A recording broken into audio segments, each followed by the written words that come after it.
Seu carro passou por uma revolução e você não percebeu. No vídeo passado, nós conversamos com o Hiromori a respeito de velas de ignição. Hoje, ele vai falar para a gente tudo a respeito de sonda lambda e sistema de injeção eletrônica.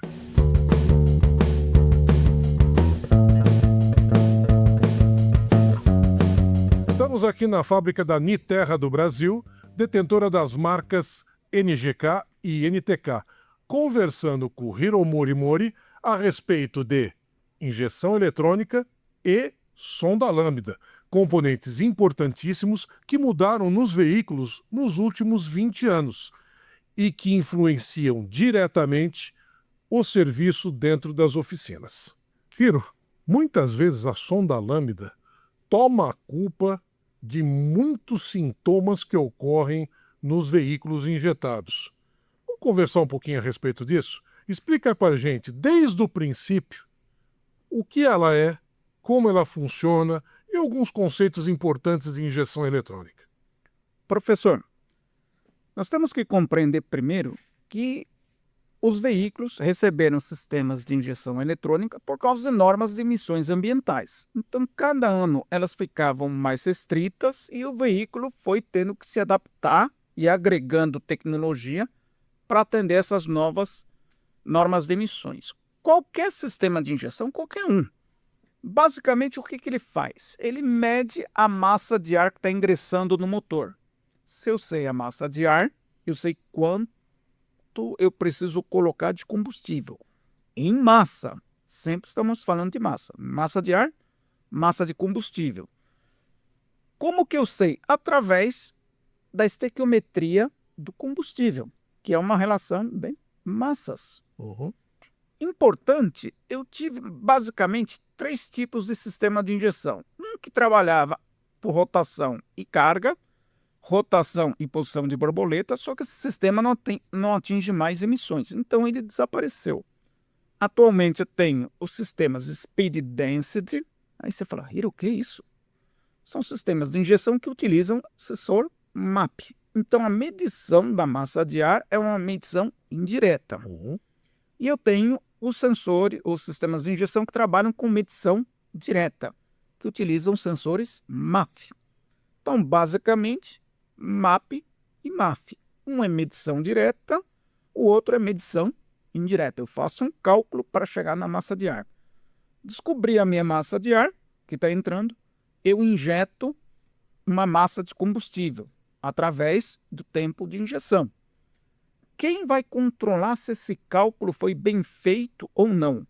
O sensor de oxigênio, a sonda lambda. Então, através da concentração de oxigênio residual nos gases de escape, eu consigo identificar se a mistura está rica ou se a mistura está pobre.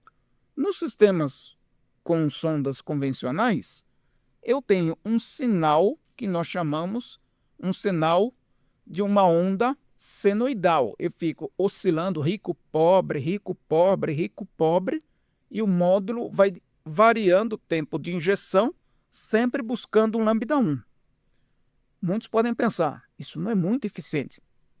Se nós imaginarmos que o lambda 1 está exatamente aqui na minha frente, e eu fico oscilando entre rico, pobre, muito rápido, na média, eu estou em lambda 1. Então esse sistema é muito eficiente.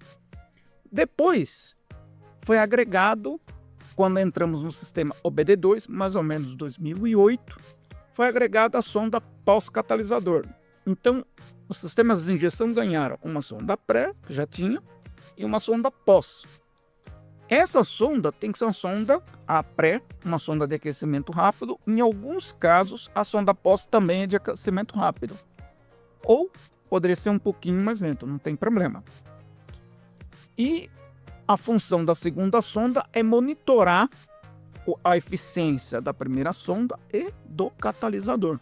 Quando um catalisador perde eficiência, quem detecta é a sonda pós-catalisador. Outra coisa que mudou no sistema de injeção, nós temos os ajustes de mistura.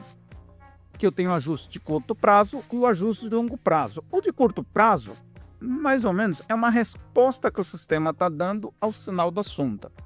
O ajuste de longo prazo, ele te dá uma tendência de mistura.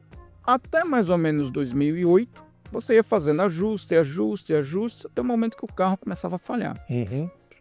A partir de 2008 em diante, por normas de emissões, se ultrapassa um certo limite de ajuste, acende a lâmpada de injeção, avisando o condutor que o veículo tem um problema. Depois, as normas de emissões foram apertando e eu entrei com uma sonda que é um pouquinho diferente. Essa sonda aqui, que é uma sonda que nós chamamos sonda de banda larga, ou sensores lineares, como nós usamos internamente. Se eu comparar com uma sonda comum, essa sonda me fala mistura está rica ou pobre. É uma sonda de 4 fios. Essa aqui são 5 fios. Ela me fala se a mistura está rica, quanto está rica. Se a mistura está pobre, quanto está pobre. E se eu estou exatamente em lambda 1. Então é uma sonda muito mais precisa. Esse tipo de sonda, diagnóstico dela, eu posso medir a alimentação do PWM, posso medir uma tensão de referência, só que o sinal dela é em corrente. Corrente nós medimos em série no circuito. Então, a forma de identificar o sinal dessa sonda é através de um equipamento de scanner. Eu posso entrar tanto na função OBD2 ou na função dedicada ao veículo e identificar o sinal. A leitura pode ser em lambda ou em miliamperes, depende de como foi configurado o carro. O importante é que ela vai estar na posição pré-catalisador. Após catalisador, continua sendo uma sonda convencional. E ela me determina exatamente o lambda da mistura. Hiro, você comentou pra gente, por sinal com muita propriedade, as diferenças entre a sonda on-off e a sonda banda larga. Fala um pouquinho sobre a sonda planar e as sondas que são pós-catalisador. Professor, o que nós temos, quando nós falamos de sonda tipo dedal e sonda planar, nós estamos falando do formato do elemento sensor. Então, uma sonda tipo dedal, eu tenho que imaginar que era um elemento espacial. Eu tenho toda essa área aqui em contato com os gases de escape. Quando eu falo de uma sonda tipo planar, eu tenho uma pastilha, um elemento sensor é uma pastilha, então eu tenho essa área e essa outra área aqui. Qual que é a vantagem dela? Como ela tem menos massa, ela aquece rápido. A sonda só trabalha acima de 350 graus de temperatura. Então eu preciso aquecer a sonda para que ela comece a trabalhar. A sonda tipo dedal, como ela tem mais área, a massa dela é um pouquinho maior, então ela demorava um pouquinho mais. A partir de mais ou menos 2004, eu entrei com as sondas de aquecimento rápido, onde, de vez eu tenho uma alimentação 12 volts, eu tenho um sinal PWM para o aquecedor da sonda. Então, esse aquecedor, esse heater, ele tem uma maior potência e ele tem um sinal modulado. Como que você faz essa modulação?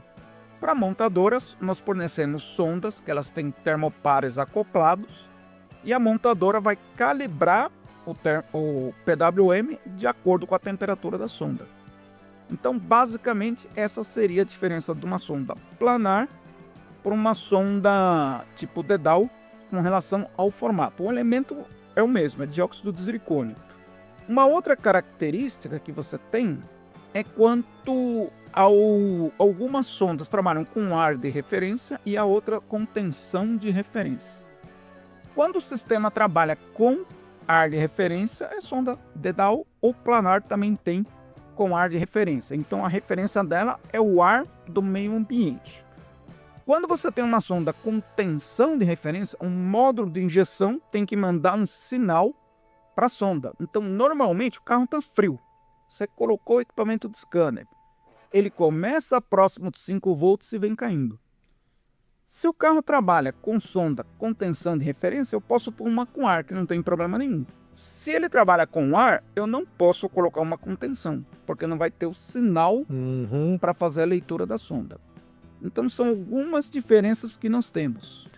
Essas diferenças, você consegue visualizar isso facilmente num catálogo de aplicação. Visualmente, olhando a peça, não.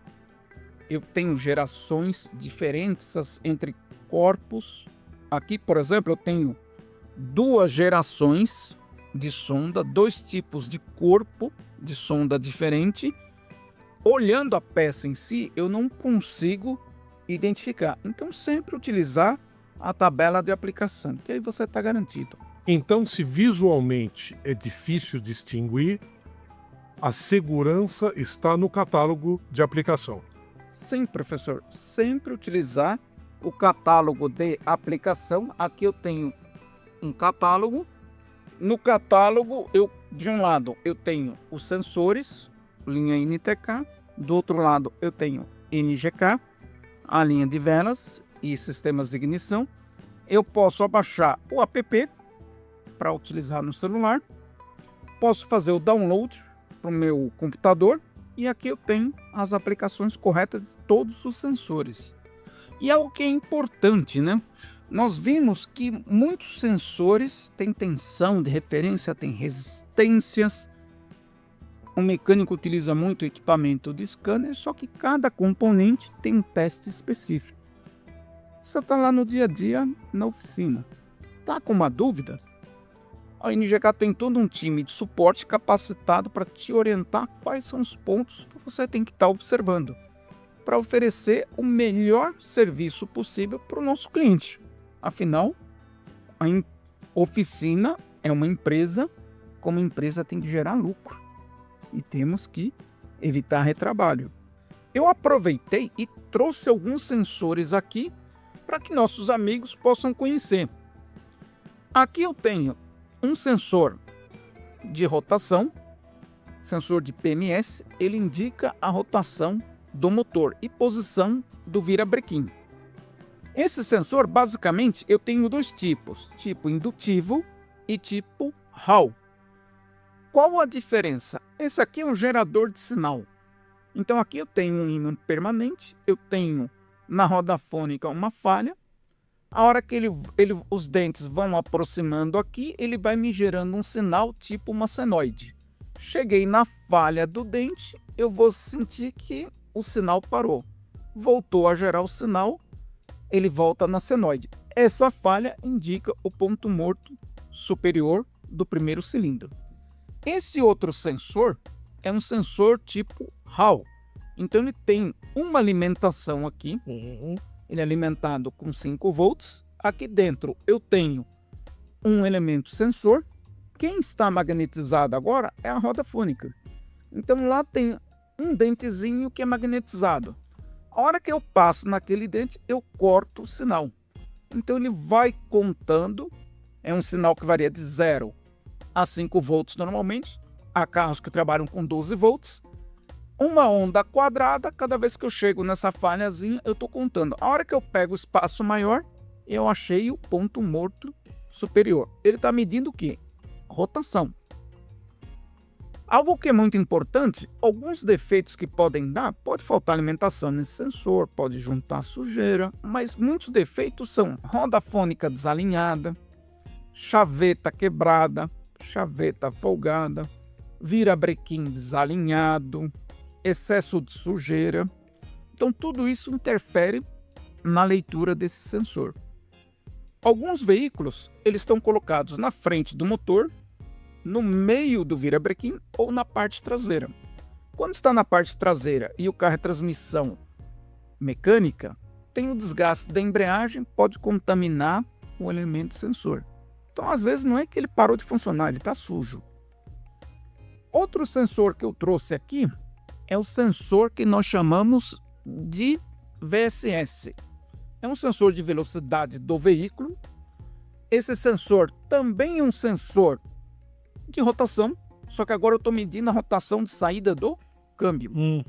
Então, em alguns carros, ele manda sinal para o painel, manda sinal para a função TRIC, manda sinal de velocidade para a transmissão automática, para ela saber quando vai trocar de marcha.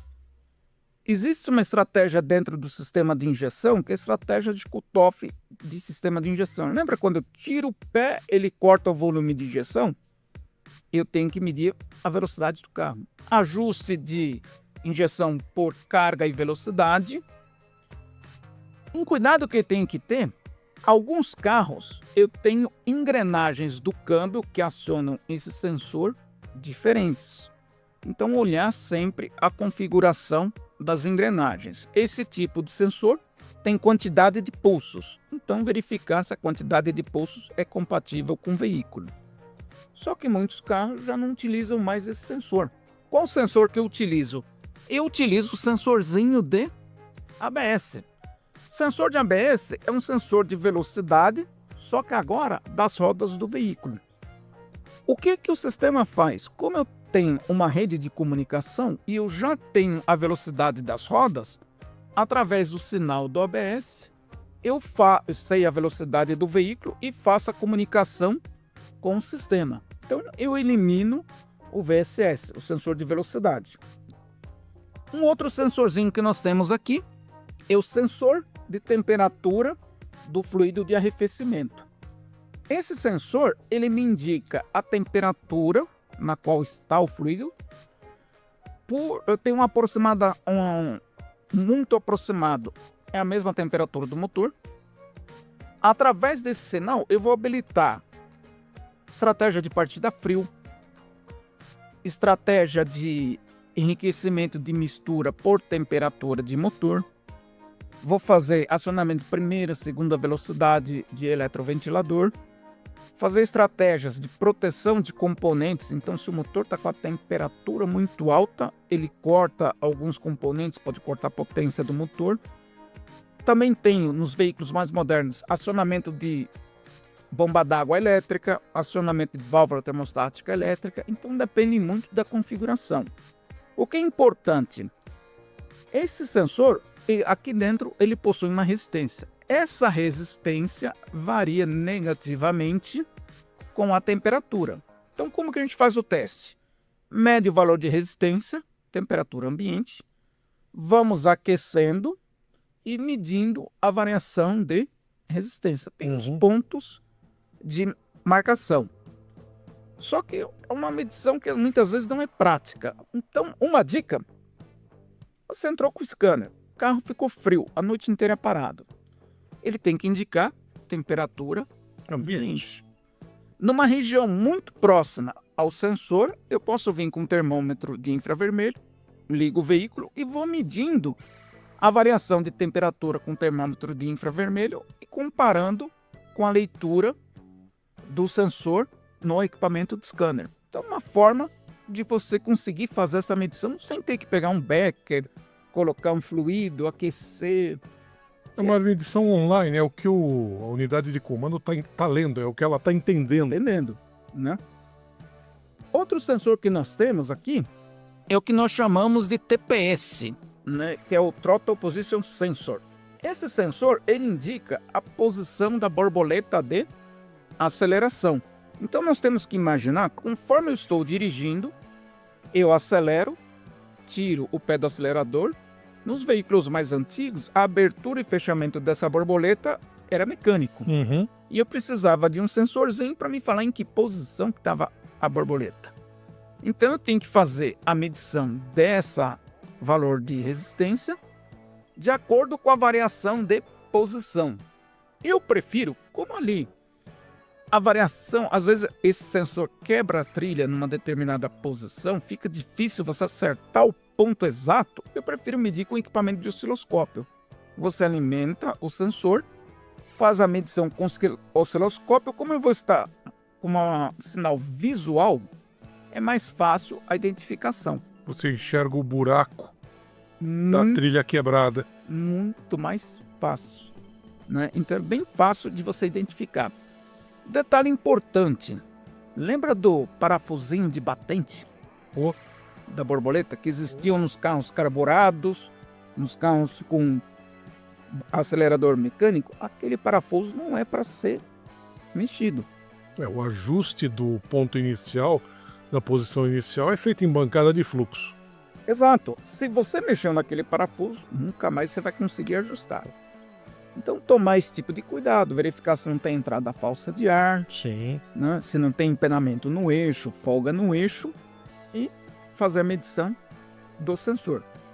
Outro sensor que nós trouxemos aqui é o sensor MAP, que é o sensor de pressão absoluta no coletor de admissão. Esse sensor está sempre colocado após o corpo de borboleta e ele vai medir a pressão que está no coletor. Através da leitura de pressão e temperatura, eu consigo determinar a massa de ar que está entrando dentro do motor, quando eu tenho o sistema Speed Density, que é uma medição indireta. Então eu uso essas informações para fazer a leitura. Eu tenho duas gerações aqui um MAP convencional e aqui um MAP com um sensorzinho de temperatura. Aqui nós temos acoplado MAP e sensor de temperatura na mesma peça. Então eu tenho as duas informações. Alguns veículos turbo que trabalham com o turbo, eu tenho uma fase aspirada, uma fase turbo. Fase aspirada é igual. Na fase turbo, eu vou ter uma pressão maior que a atmosférica. Este mesmo sensor, só que agora um sensor que mede tanto pressões abaixo quanto pressões acima da atmosférica, eu consigo medir a pressão de turbo. Se você quiser, você pode pôr um antes do intercooler e um após o intercooler e ainda medir, se ele tiver sensor de temperatura, a eficiência do intercooler. Muito interessante. Então depende como que a montadora montou o sistema do carro. Sim, porque esses sensores têm que se comunicar com uma unidade de comando, cujo programa tem que captar e processar essa informação. Exato. Agora, deixa eu fazer um comentário, professor. A maior parte de problemas com o MAP, lógico, eu tenho que medir se o MAP está trabalhando bem. Tá? Uma dica, carro desligado, tem MAP, ele tem que ler pressão atmosférica. Né? Aonde que estão a maioria dos problemas? Em vedação, entrada de ar falsa. Vedadores de injetores que estão com problema, às vezes juntas, anel de vedação que estão ressecados. Deu entrada de ar falso, a informação que o MAP está lendo está errada. Se ela está lendo errado, a resposta vai ser uma resposta incorreta. Sim, a unidade ela responde aos estímulos dos sensores. Se o sinal chega errado... Eu tenho que imaginar o seguinte, o sistema de injeção ele lê a massa de ar, eu determino a massa de combustível e tem diversos fatores de correção. Um desses é pressão atmosférica. Deu uma entrada de ar falso, o sinal vai estar incorreto. E eu trouxe também um sensorzinho que muita gente fala para mim, pô, Hiro, sensor de nível tem nada a ver com o sistema de injeção. Na realidade, ele tem. Aonde que vai a informação do sensor de nível? Ele vai dentro do tanque, ele informa se o tanque está vazio, se o tanque está cheio. Nos veículos Flex Fuel, que são realidade aqui no mercado brasileiro, eles informam quando houve o abastecimento. Aí eu posso abrir o que nós chamamos de janela de aprendizado de combustível. Então o módulo de injeção vai perceber que houve o abastecimento e vai checar se houve mudança de combustível. Como? Fazendo uma correlação entre a leitura da sonda, tempo de injeção, e ele vai determinar se está mudando o AF. Ele faz o ajuste de AF e o sistema passa a trabalhar normal. Um cuidado que nós temos que ter, alguns veículos possuem Redcam. Então, existe um ajuste que você tem que fazer nesse sensor, senão eu vou fazer a troca e o sensor vai trabalhar de forma incorreta. E não vai fazer você fez o reparo, trocou o sensor e o carro vai sair marcando de forma errada. Um detalhe importante, nós que somos mais jovens, na nossa época, nós tínhamos um equipamento que nós chamávamos de DECA resistiva. Então, eu ia lá, media o sensor de nível, se está funcionando corretamente ou não, e através da variação da resistência, eu olhava se o painel ponteiro estava funcionando corretamente. Ele estava reagindo de acordo com a década. Exatamente. Então, tudo depende, porque o defeito pode ser painel, defeito pode ser o sensor, pode ser um problema de chicote, de cabos, né? E você fazer esse teste. Então você sabia se o problema estava no elemento sensor, se o problema estava no chicote ou no painel. E esse ajuste é muito fácil. Você coloca o sensor na posição, monta ele lá na bomba, alimenta a bomba, coloca na posição tanque cheio. Liga a chave, espera ele marcar tanque cheio. Marcou tanque cheio, aguarda 30 segundos. Aguardou, desliga a chave. Espera 5 minutos o powerlet do sistema. Você coloca na posição tanque vazio. Colocou na posição tanque vazio, liga a chave. Ele vai identificar que o tanque está vazio, vai acender a lâmpada no painel, aguarda 30 segundos, desliga a chave. Pode montar lá no tanque. Já está feito o aprendizado, o ajuste de acordo com a boia. É o setup inicial de máximo e mínimo. Exatamente. Fazendo isso, você não vai ter problema. Detalhe importante, alguns veículos com a fase L8, carros 2025 para frente, foram incluídos uma série de válvulas no tanque de combustível. Então, muitas vezes, eu tenho um carro mais antigo e o mesmo carro agora 2025. Como ele cresceu uma série de válvulas, ele não entra a mesma capacidade no tanque, porque as válvulas não permitem que você encha o tanque até em cima. Limita o enchimento do tanque. Então, por exemplo, antes eu abastecia o meu carro, entrava 42 litros, agora entra só 38. Porque mudou o sistema do tanque. Não pode mais encher o pescoço até o gargalo. Não, até o gargalo. Nunca pôde, né? Mas o pessoal fazia. O pessoal fazia, mas não é recomendado. Sempre enche, desligou na bomba, tá feito. E um detalhe importante, né, que é, às vezes o pessoal não costuma observar. Sempre que eu encho o tanque, sempre desligo no automático, tá? Não devo abastecer até em cima. Sempre que você abastecer, desliga a chave. Muitas vezes você tá escutando música, olhando, carregando o celular e abastece o carro com o tanque, com o carro funcionando. Então você vai desconfigurar esse ajuste do setup de nível mínimo e máximo quando ele tem handicam.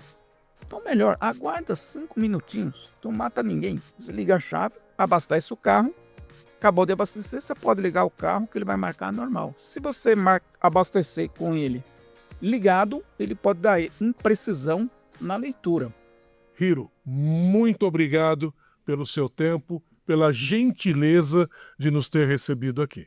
Professor, eu gostaria de agradecer em nome da NGK, NTK, Niterra do Brasil, e comentar com vocês. Eu sigo o canal.